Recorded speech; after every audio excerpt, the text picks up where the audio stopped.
पहला नजर करी जे समाचार हाल में सामे आवी रह्या छे।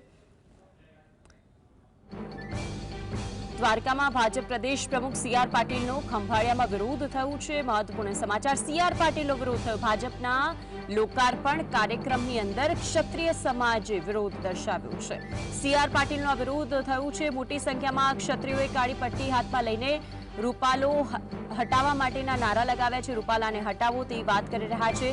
सीआर पाटीलनो खंभाळियामां विरोध थतो नजरे पड़े छे। दृश्यो आप टीवी स्क्रीन पर जोई शको छो। काળી पट्टी धारण करीने क्षत्रिय समाजना तमाम लोको छे। भाजपनो आ कार्यक्रम हतो, लोकार्पणनो कार्यक्रम हतो, जेनी अंदर क्षत्रिय समाजना तमाम क्षत्रिय उपस्थित जोवा मळ्या। मोटी संख्यानी अंदर क्षत्रियोए काળી पट्टी हाथमां लईने रूपालो हटावाना नारा लगाव्या छे।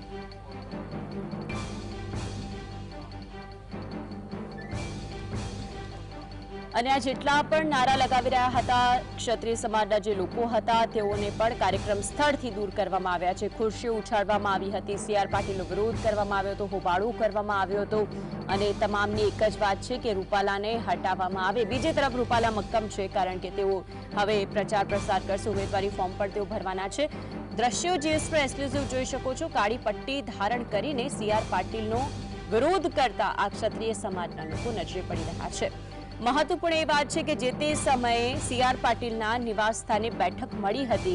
पुरुषोत्तम रूपाला पण त्यां पहोंच्या हता अने ते पछी सीआर पाटीले क्षत्रिय समाजना लोको समक्ष पण पुरुषोत्तम रूपाला वती माफी मांगी हती, परंतु ए माफीनो कोई ज असर जोवा नथी मळी रह्यो कारण के अहींया तो हवे विरोध અત્યાર સુધી પુરુષોત્તમ રૂપાલાના નિવેદનને લઈને જે થઈ રહ્યો હતો હવે સીઆર પાટીલ સુધી પણ પહોંચી ગયું છે। સીઆર પાટીલ જે ભારતીય જનતા પાર્ટીનો લોકાર્પણનો કાર્યક્રમ હતો તેની અંદર ઉપસ્થિત થવાના હતા અને તે પહેલા જ કાળી પટ્ટી ધારણ કરીને ક્ષત્રિય સમાજના લોકો એકઠા થાય છે અને વિરોધ કરતા નજરે પડે છે। આજ અંગે વધુ માહિતી માટે સંવાદદાતા નારણ જોડાઈ ગયા છે। નારણ, જે વિરોધ દર્શાવવામાં આવ્યો ક્ષત્રિય સમાજના લોકો દ્વારા વિગતો શું?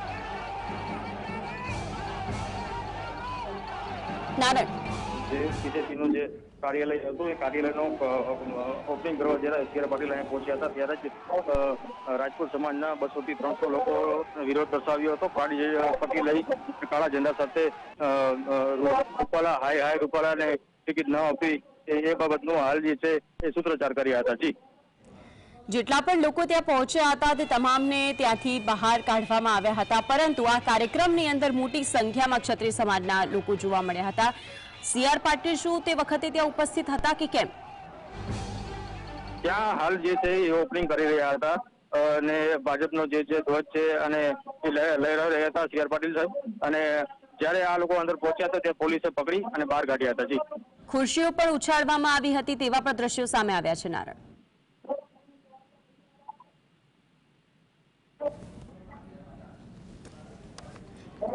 નારણ ત્યાં ખુરશી ઉછાળીને પણ પોતાનો વિરોધ દર્શાવતા નજરે પડ્યા હતા ક્ષત્રિય સમાજના લોકો। તેઓની અટકાયત કરી લેવામાં આવી, તેને લઈને શું કહેવું છે આપનું?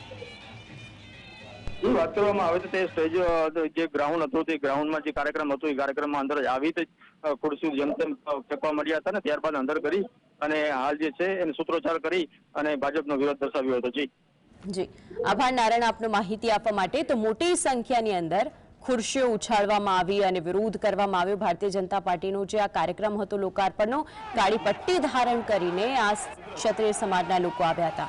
આજ અંગે વધુ માહિતી સાથે સ્ટુડિયોથી સહયોગી અનિલ આપણી સાથે જોડાઈ ગયા છે। અનિલ, સીઆર પાટીલની માફી પુરુષોત્તમ રૂપાલા વતી, પરંતુ અહીંયા તો વિરોધ તેમનો જ જોવા મળ્યો, વિગતો શું? ખાસ કરીને આ ઘટના અને આ દ્રશ્યો જોઈને વાંસી મને 2015નું પાટીદાર અનામત આંદોલન યાદ આવી ગયું કારણ કે સુરતમાં જ આવી ઘટના ઘટી હતી। સુરત એપી સેન્ટર હતું એ સમય દરમિયાન પાટીદાર અનામત આંદોલનનું અને એ સમય દરમિયાન પોતે અમિત શાહ ત્યાં ઉપસ્થિત હતા, સીએમ ઉપસ્થિત હતા, તમામ લોકો હતા, છતાં એ કાર્યક્રમની અંદર મોટા પાયે ખુરશીઓ ઉછળી તોડફોડ થયું અને આખું જે કાર્યક્રમ હતું જે લગભગ 2 કલાકનું કાર્યક્રમ હતું એ 10 મિનિટની અંદર આટોપી લેવામાં આવ્યું હતું। એ જ દ્રશ્યો અત્યારે તમે જુઓ ખંભાળિયામાં થયા છે કારણ કે વિરોધ જે છે પહેલા તો ચીમકી પ્રતિકાત્મક અપાઈ, ગામે ગામ અત્યારે પણ સવારથી લઈને સતત વિઝ્યુઅલ આવી રહ્યા છે, ફોટા આવી રહ્યા છે। સોશિયલ મીડિયા ઉપર બીજેપી બાયકોટ અને રૂપાલા બાયકોટના અલગ અલગ ગામોમાં જે છે એ બેનરો લાગી રહ્યા છે। હવે આ એની અસર હવે સભાઓ અને કાર્યક્રમોમાં થઈ છે। તમને યાદ હશે કે જે પણ બાઇટ અત્યારે અલગ અલગ જિલ્લાઓમાંથી આવે છે એ જ આવે છે કે હવે ભાજપ પોતાના જાહેર કાર્યક્રમો કરી બતાવે. આ કાર્યક્રમ જે થયું છે જેની અંદર સ્વયં CR પાટીલ પ્રદેશ અધ્યક્ષ ઉપસ્થિત હતા અને એમના કાર્યક્રમની અંદર હોબાળો સ્વાભાવિક છે કે હવે ભાજપ માટે આગામી દિવસોમાં જો આ સમસ્યાનું સમાધાન ન કાઢવામાં આવે અથવા તો જો ન મનાવવામાં આવે ક્ષત્રિયોને અથવા તો તેને લગતા તમામ આનુષંગિક સંસ્થાઓને, તો નિશ્ચિત છે વારંવાર આ પ્રકારના કાર્યક્રમો થશે. આજે આખો દિવસ પણ તમે જો હાઈ વોલ્ટેજ ડ્રામા થવાનું છે. અત્યારે પણ બોપલની અંદર ક્ષત્રાણીઓને નજર કેદ રાખવામાં આવ્યા છે, જોહર કરવાની વાત કરવામાં આવી છે અને આ જે છે એકદમ લાસ્ટ સ્ટેજ છે, એકદમ ચરમ ઉપર અત્યારે વિરોધ પહોંચ્યો છે એવું માની શકાય છે. ને હવે જે પ્લાન અત્યાર સુધી થતું હતું એ હવે એક્ઝિક્યુશન કરવાની વાત જે છે. એક સવાલ અનિલ એ થાય કે અત્યાર સુધી એવું કહેવાતું કે આ ભાજપનો વિરોધ નથી, પરંતુ કાલ ઉઠીને GSTV એવું બિલકુલ નથી ઈચ્છતું, પરંતુ અત્યારના જે દ્રશ્યો સામે આવે તેની દ્રષ્ટિએ તેવું દેખાય કે રૂપાલા વર્સિસ ભાજપ વર્સિસ સમગ્ર આખું જેટલું ભારતીય જનતા પાર્ટીના નેતાઓ છે ત્યાં સુધી આ વિરોધ પહોંચી જશે. અને એ એટલા માટે કારણ કે IB પણ આની ઉપર નજર રાખીને બેઠું છે. ખાસ કરીને તમે IB ની વાત કરી. IB આજથી એક અઠવાડિયા પહેલા જ્યારે પહેલી મીટિંગ મળી હતી સુરેન્દ્રનગરની અંદર, ત્યારે જ IB એ સૂચના આપી હતી કે હવે ગામે ગામ વિરોધ થશે, ગામે ગામ દરબારો, ક્ષત્રિયો, જે રાજપૂતો છે એ તમામ લોકો બેઠકો કરી રહ્યા છે, એટલે સરકારે સાચવવું અથવા સરકારે એનાથી કોઈ પણ રસ્તો કાઢવો. IB નું કામ છે સૂચના આપવું, એ સૂચના એણે આપી. હવે એક્ઝિક્યુશન કરવાનું કામ સરકાર અને ભાજપનું હતું. જે રીતે એવું લાગે છે હવે જે રીતે આજે વિરોધ થયો છે એ વિરોધ હવે વધશે. બીજી વાત તમને કહી દઉં કે કદાચ જે રીતે રૂપાલા સતત પ્રચાર કરી રહ્યા છે, કાલે પણ તેઓએ પ્રચાર કર્યો, આજે પણ જે રીતે પ્રચાર કર્યો અને કાલે જે રીતે તેમણે ઠસક સાથે વાત કરી કે એક દિવસની અંદર તેઓ ફોર્મ ભરશે, એનાથી મામલો વધુ ઉકળી રહ્યો છે. કારણ કે મામલો શાંત થવાને બદલે વધુ ભડકી રહ્યું છે.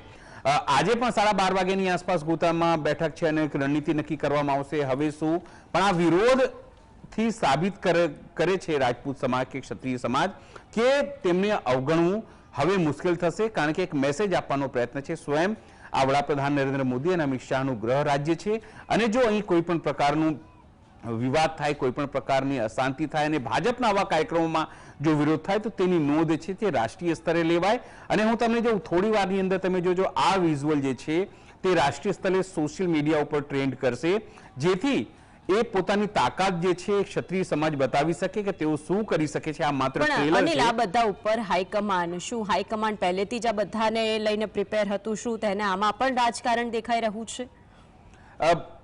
માનસી, એક વાત યાદ રાખો, પોલિટિક્સ જે હોય છે એક નેરેશનની રમત હોય છે અને એક નેરેશન બનાવવામાં કદાચ ભાજપ સફળ થયું છે કે ક્ષત્રિયો જે છે એ ભલે એવું કરશે પણ અલ્ટિમેટલી તેમની સાથે રહેશે. કારણ કે અનેક ક્ષત્રિય નેતાઓ છે એ હિન્દુત્વ નામે હોય, રાષ્ટ્રવાદના નામે હોય, ગૌ માતાના નામે હોય, મંદિરના નામે હોય, એ તમામ લોકો ભલે કેટલા પણ નારાજ થાય, તેમની નારાજગી રૂપાલા સામે છે, તેમની નારાજગી ભાજપ સામે, વડાપ્રધાન નરેન્દ્ર મોદી સામે નથી. તમે જુઓ જે પણ લોકો કહે છે એમનું એવું કહે છે કે અમારો વિરોધ વડાપ્રધાન નરેન્દ્ર મોદીને નથી કે ભાજપ નથી, અમારો વિરોધ માત્ર રૂપાલા સામે છે.